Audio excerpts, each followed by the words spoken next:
The 16 Undeniable Laws of Communication by John Maxwell. But don't worry, we will learn it in simple, easy English. You will not only understand the ideas, you will feel them and start using them in your daily life. This book is not about fancy speeches or complicated techniques. It is about speaking in a way that touches people's hearts. It is about sharing your message clearly, kindly, and with confidence. John Maxwell says something that can change your whole idea about communication. He says, everyone has a message. You might think your English is not good enough, or your ideas are too small. But no, my friend, you already have something important inside you, a story, an experience, a thought, a dream, or even a lesson from your life that someone else needs to hear. Communication is not about being perfect, it is about being real. It is about making people understand what you truly feel. Every person you meet today is trying to say something. Some say it with confidence, some struggle to find words, but everyone wants to be understood. And that's where true communication begins. When you speak, you are not just using words, you are using energy. You are sending emotion. Your words can make people smile, give them hope, or inspire them to take action. But if people do not understand you, your message loses its power. It dies before it reaches their hearts. So, the first step in learning these laws is to accept that your message matters. Maybe your message is small, maybe it is personal, but it can still touch someone's life. The moment you believe that your voice is valuable, that is the moment your communication journey begins. Let me tell you a short story. A young girl once told John Maxwell that she wanted to speak like him. She said, "I want to inspire people like you do, but I have no story." John smiled and said, "You don't need my story. You already have yours." That sentence changed her life. She began sharing small experiences from her own world, how she learned to study, how she helped her friend, how she overcame fear. People started listening not because her English was perfect, but because her heart was honest. That is what happens when you share your message sincerely. People don't need you to be perfect, they just need you to be real. Maxwell reminds us that communication is not magic, it is a skill. That means anyone can learn it, even you, even me. It doesn't matter where you come from, how strong your accent is, or how nervous you feel when speaking. Every great speaker you admire today once stood exactly where you are. They were unsure, shy, and sometimes afraid. But they learned step by step, word by word, and they got better every day. Communication is like exercise for your voice and your confidence. The more you practice, the stronger you become.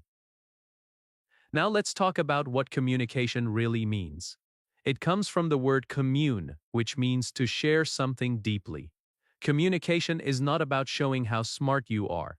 It is about creating understanding between two hearts. When you talk to someone, don't think only about what you want to say. Think about how they will feel. That is what makes a message powerful. The goal is not just to be heard, but to be understood. Think about your favorite teachers, YouTubers, or storytellers. Why do you listen to them? It's not only because of their knowledge, it's because they connect. They make you feel seen, understood, and inspired. That is communication in its highest form, when your words reach not only the mind, but also the heart. So today I want you to remember one big truth from Chapter 1. You have a message. No matter how simple or small it feels, your story can help someone. Maybe you will encourage a friend who wants to give up. Maybe you will teach a lesson that saves someone from repeating your mistake. Maybe your words will light up a day that feels dark for someone else. That is the real power of communication. It is not just about speaking English correctly, it is about sharing your truth with courage and kindness. In the next chapter, we will learn the law of credibility, which will teach you how to make people trust your words and believe your message. But before that, take a small challenge. Think of one message from your own life, something you truly believe in. Maybe it's about learning, kindness, or never giving up. Write it in English, say it aloud. Because your voice, my friend, is the first step to changing the world. Stay with me till the end of this series, and together we will learn all 16 laws that will make your communication powerful, simple, and unforgettable. Chapter 2: The Law of Credibility. In the last chapter, we talked about how everyone has a message. You have a story, a lesson, or an experience that can help someone. But here is the truth. People will not listen to your message unless they trust you. And that is exactly what the second law teaches us.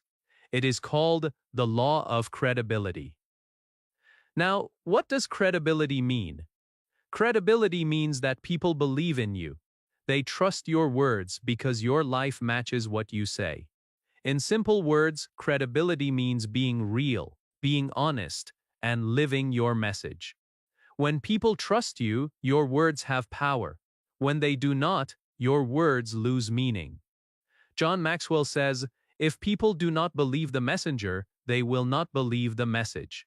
That is why this law is so important. Let's take an example. Imagine someone says, "You should always be on time," but that same person is late every single day. Would you believe them? Probably not. Or imagine a teacher who says, "Be kind to everyone," but shouts at students all the time. You would listen, but you would not feel the message. This is what happens when words and actions do not match. People stop believing. Your communication becomes weak, no matter how good your grammar or vocabulary is. One of the most powerful examples of credibility is Mahatma Gandhi. A mother once brought her little son to Gandhi and said, "Please tell my child to stop eating sugar." Gandhi looked at the boy and said, "Come back after 2 weeks." The mother was confused but agreed. 2 weeks later, they returned.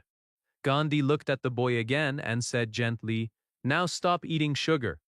The mother asked, "Why didn't you say this 2 weeks ago?" Gandhi smiled and said, "Because 2 weeks ago, I was still eating sugar myself." That short story tells us everything about credibility. Gandhi wanted to live his message before sharing it.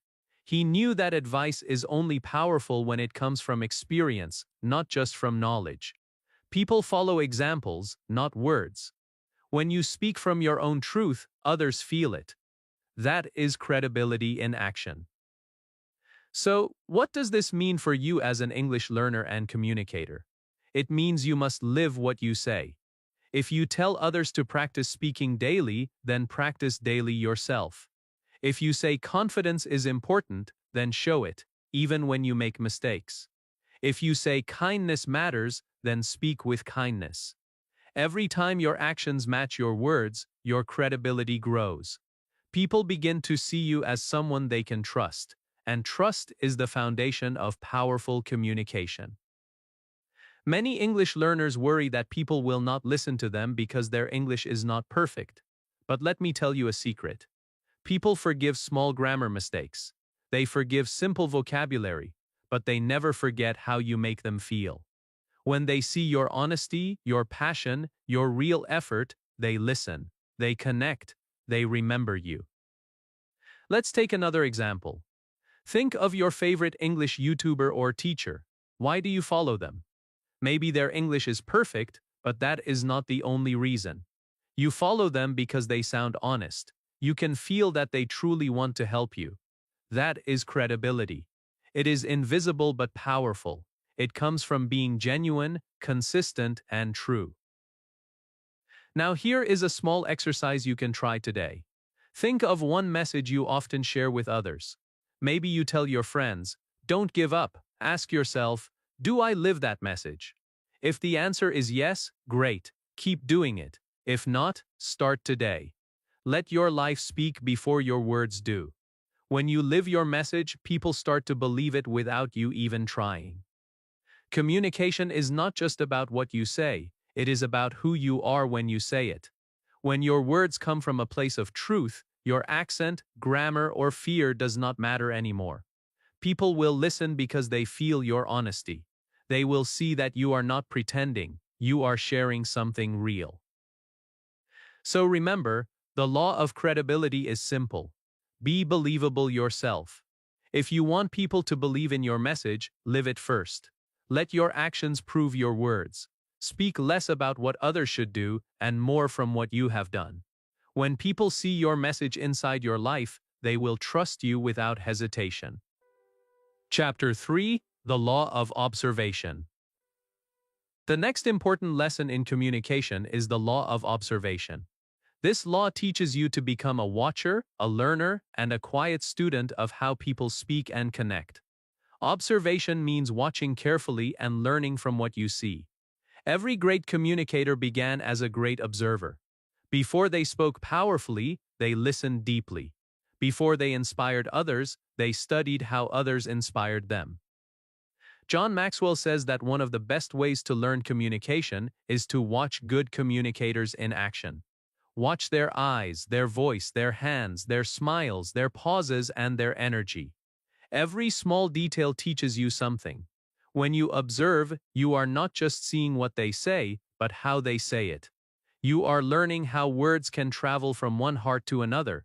You can learn from teachers, actors, leaders, YouTubers, storytellers, or even from your friends who tell stories naturally.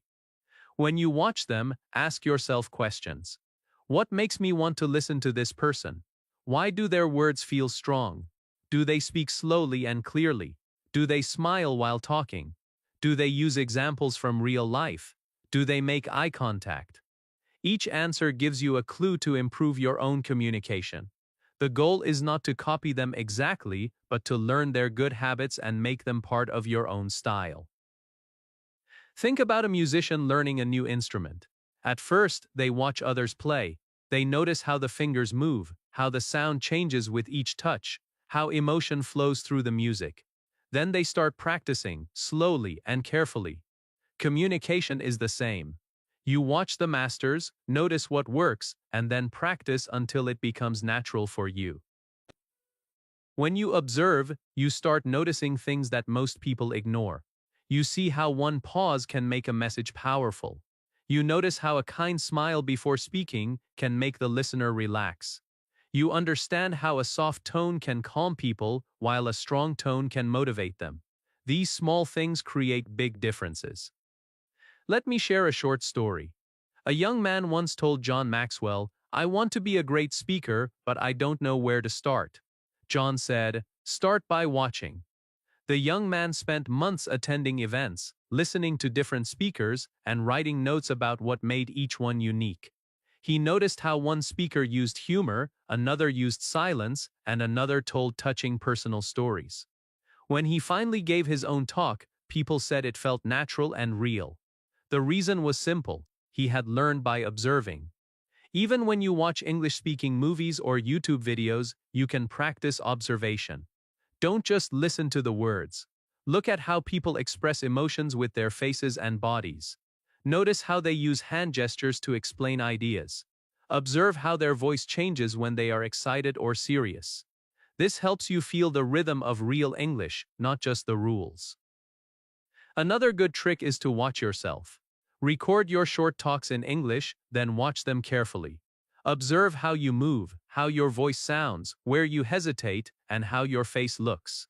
You will discover many things you can improve. Maybe you speak too fast, or maybe you don't smile enough. When you see yourself clearly, you can change easily. That is self-observation, and it is one of the most powerful forms of learning. Observation builds awareness, and awareness creates growth. When you become aware of how people communicate, you slowly begin to shape your own unique style. You learn to use silence where it matters, to move your hands when explaining something, and to express your feelings naturally instead of hiding them. So remember, the law of observation says this: watch great communicators and learn from them. Do not copy their personality, copy their discipline. Do not steal their voice, build your own through their lessons. Every time you listen to someone speak, tell yourself, "This is my classroom." Every conversation, every video, every teacher, every moment becomes your opportunity to learn. In the next chapter, we will explore the law of connection, where you will discover how to touch people's hearts with your words and make your message unforgettable. But for now, Keep your eyes open, your mind curious, and your heart ready to learn from everyone around you. Chapter 4: The Law of Connection. The law of connection teaches one of the most beautiful truths in communication. People don't care how much you know until they know how much you care. Connection means creating a bond, a feeling of closeness between you and the listener. It means making people feel understood, respected, and valued. When you connect, your message no longer travels only through words, it travels through emotion. And that is what makes people truly listen. Think about a time when you listened to someone who really understood you. Maybe they didn't have perfect English, maybe they spoke slowly, but you still felt connected. You felt that they were speaking not just to you, but for you. That is the secret of connection. It is not about showing your knowledge or skills, it is about showing your heart. When you speak to someone, stop thinking, "What should I say?" and start asking, "What does this person need to hear?" That small change makes a huge difference. If you talk to students, speak about dreams, learning, and the fear of mistakes. If you talk to parents, speak about love, patience, and hope. If you talk to your friends, speak about honesty, care, and encouragement. The moment people feel that you understand their world, they open their hearts to you. John Maxwell says that communication becomes powerful only when you care about the listener more than your own performance. Great communicators don't speak at people, they speak with people. They don't try to impress, they try to express. They make people feel safe, not judged. That is what creates connection. Let's take an example. A teacher can teach the same lesson in two ways. The first teacher says, "Pay attention, this topic is very important." The second teacher says, "I know this part is difficult, but I will explain it slowly until everyone understands." The second one connects, because the students feel that the teacher cares. The same thing happens in daily life. People remember kindness more than intelligence. Connection also depends on your attitude. When you speak, your body language must say, "I am here with you." Look into the person's eyes, smile softly, listen carefully when they talk. These small actions build bridges. Communication is not a performance, it is a relationship. You are not trying to win, you are trying to understand. Sometimes people listen but don't connect because they are thinking only about themselves. They speak without empathy, they answer without listening. They try to be interesting instead of being interested. Real connection happens when you forget yourself and focus on others. When you make people feel seen, they will always remember you. Think about your favorite teacher or mentor. You didn't love them just because they explained well. You loved them because they cared about you, they believed in you, and they spoke to you like a friend. That emotional bond made you want to learn more. Connection always multiplies learning. Here is a short story. A young speaker once gave a long speech full of facts and numbers. When he finished, nobody clapped. He felt sad and went to his mentor for advice. The mentor said, "You spoke to their minds, but not to their hearts. Facts tell, but feelings sell." The next time, the young speaker told a story about his own struggle and what he learned from it. People cried, laughed, and clapped. He didn't change his topic, he changed his focus. That is connection. If you want to improve your English communication, remember this law every time you speak. Don't worry about sounding perfect, focus on being present. Use simple words, look at your listener, smile, and speak with kindness. Your goal is not to show your English, your goal is to touch a heart. That is how language becomes powerful. The law of connection reminds us that behind every listener, there is a person with hopes, fears, dreams, and stories. When you speak, speak to that person. Not to their ears, but to their soul. Make them feel that you understand them, and they will remember your message forever. Chapter 5: The Law of Anticipation. The law of anticipation is about creating excitement before you speak. It is the art of making people curious, interested, and eager to know what comes next. When people feel excited about your words, they listen with more focus. Anticipation is what keeps their attention alive from the beginning to the end. Think about your favorite movie trailer. It doesn't show you the whole film, it shows small parts, short moments, enough to make you say, "I want to see this." That feeling is anticipation. It makes you wait for something good. Great communicators do the same. They give listeners small promises, small hints that something special is coming, and that curiosity keeps everyone awake. When you speak in English, you can use anticipation easily. You can say something like, "Today I will share one sentence that changed my life." Or, "At the end of this talk, you will understand something you never noticed before." When your listener hears that, their mind says, "What is it? I want to know." That is how you make people pay attention naturally. You don't need to shout or speak fast, you just need to create curiosity.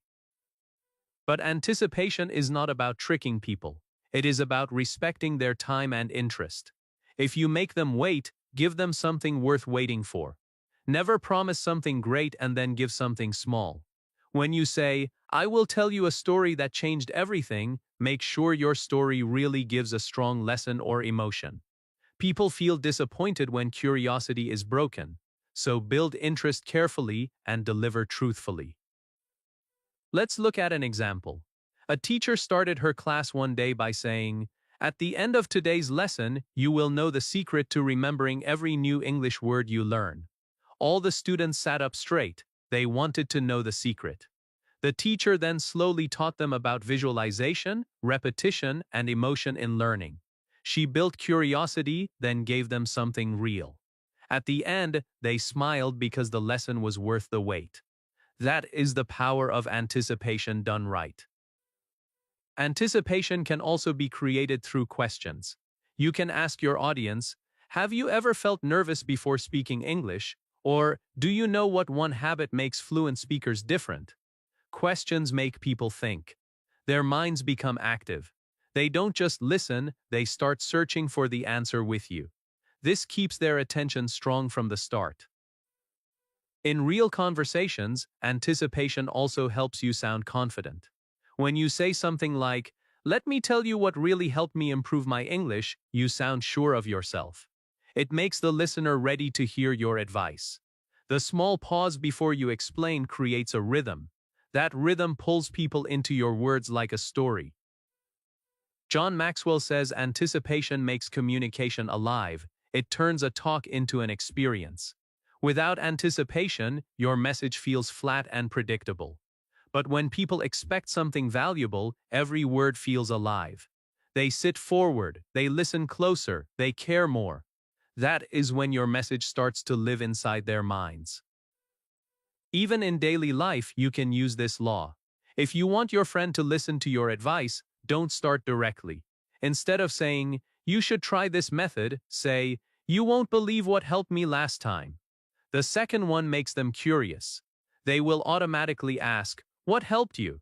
Now they are listening with interest. You have their attention before you even explain. Great communicators understand timing. They know when to hold the moment, when to pause, and when to release information. Silence can also create anticipation. When you pause just before an important sentence, people lean in, their hearts and minds are waiting. Then, when you finally speak, your words hit deeper.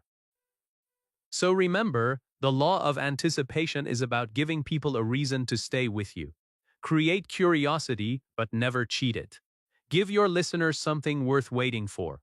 Build small promises and fulfill them beautifully. Speak with energy, give clear hints, and let your pauses build magic. Chapter 6: The Law of Simplicity. The law of simplicity teaches that powerful communication is not about using difficult words or long explanations. It is about being clear, kind, and easy to understand. Many people believe that big words make them sound smart, but the truth is that simple words make them sound strong. When your message is simple, people understand quickly and remember for a long time. John Maxwell says that clarity is kindness. When you make your ideas simple, you are helping people, not showing off. Your goal is not to impress the listener with your vocabulary, but to express your thoughts in a way that connects. The best communicators in the world speak in a language that a child can understand. Because the goal of communication is not to confuse, it is to connect. Think about how often we hear people use complicated words like utilize instead of use or commence instead of start. These words are not wrong, but they create distance. They make the listener work harder to understand. Simple language, on the other hand, makes your message warm and human. It brings you closer to your listener. There is a story about a wise teacher who was once asked, "How do you explain difficult ideas to people?"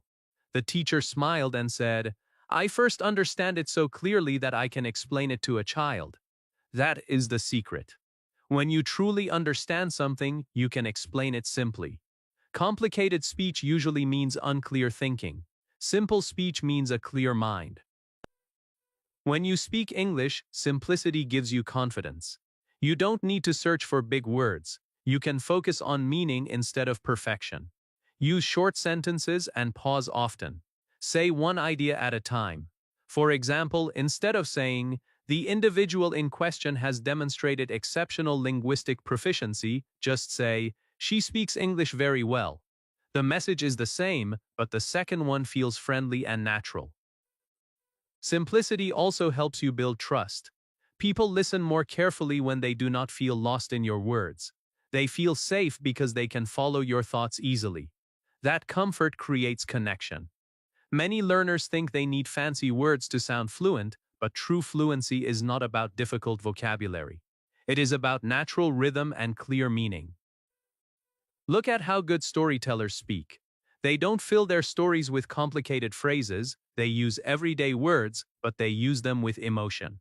When they say, "He was tired," you can feel it. When they say, "She smiled," you can see it. That is what simplicity does. It paints pictures that stay in the heart. Simplicity also means avoiding extra noise. Don't use too many words when one is enough. If you can say something in 5 words, don't use 10. Your message becomes stronger when it is clean and focused. Think of it like music. A clear melody is beautiful even without hundreds of instruments. Your words should have the same purity. When you learn new English words, learn their meaning and when to use them. But never forget that the best words are often the simplest ones. The word love is small, but it is more powerful than 1,000 fancy expressions. The word help is short, but it can change a life. Simple words carry deep emotion. Here is a small exercise for you. Take a short message you want to say in English, maybe something like, "I want to thank you for your continuous effort and dedication." Now, make it simple. "Thank you for working hard." The feeling is still strong, maybe even stronger, because it is pure and clear. That is the beauty of simplicity. Remember, every great communicator learns how to remove what is unnecessary. They focus on the heart of the message. They know that people don't remember everything you say, but they remember how easily you made them understand. That ease comes from simple language, slow rhythm, and clear thoughts. So the law of simplicity tells us this. Keep your message clean, keep your heart honest, and speak like you truly want to be understood. People will respect your clarity far more than your complexity. Chapter 7: The Law of Inclusion. The law of inclusion reminds us that great communication is not about one person talking and others only listening. It is about creating a feeling of togetherness. Inclusion means bringing everyone into your message so that they feel they are part of it. When people feel included, they listen more, they care more, and they remember your words longer. John Maxwell says that real communication is not about me, it is about we. When you speak, if you only talk about yourself, your message becomes small. But when you include others, your message grows bigger. The word we has more power than the word I. For example, instead of saying, "I know how to do this," say, "Let's learn this together." That small change makes the listener feel important. It builds trust and respect. Inclusion is not only about words, it is also about attitude. It means making others feel welcome, no matter who they are or how much they know. When you speak, think about the people listening. Are you making them feel part of the conversation, or are you making them feel left out?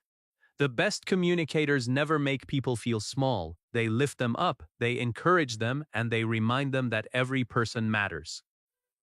Think of your favorite teacher. Why did you like them so much? Because they didn't just teach, they involved you. They asked questions, they listened to your answers, they smiled when you tried, they made you feel like your voice was also important. That is what inclusion does. It turns communication into teamwork. Here is a small example. Imagine you are explaining something in English to your friend. You can say, "I will teach you this." Or you can say, "Let's learn this together." The second one feels softer, kinder, and more motivating. It doesn't make you sound higher or smarter, it makes you sound human. People respond better when they feel equal.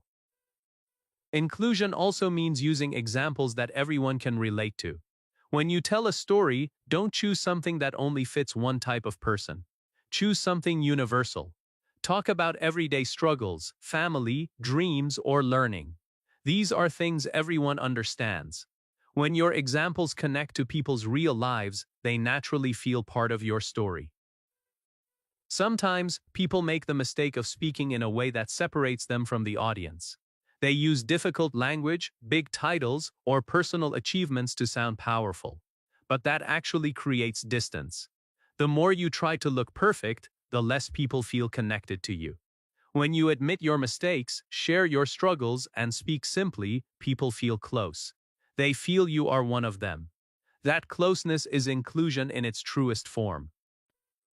In daily English practice, inclusion helps you become a better speaker too. When you talk to someone, don't just talk at them, ask questions. Let them share their thoughts. Say things like, "What do you think?" Or, "Have you ever felt this way?"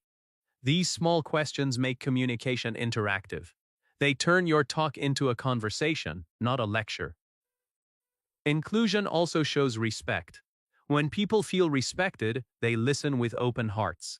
They don't just hear your words, they trust your intentions. That trust is the foundation of every strong message. If you make others feel excluded, your words may sound strong, but they will not stay in the heart. But if you make them feel included, even simple sentences can create deep impact.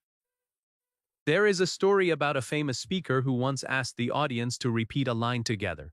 He said, "Say it with me. We can do better." The moment everyone repeated it, the whole room felt united. People smiled, clapped, and believed the message more deeply because they were part of it. That is the power of inclusion.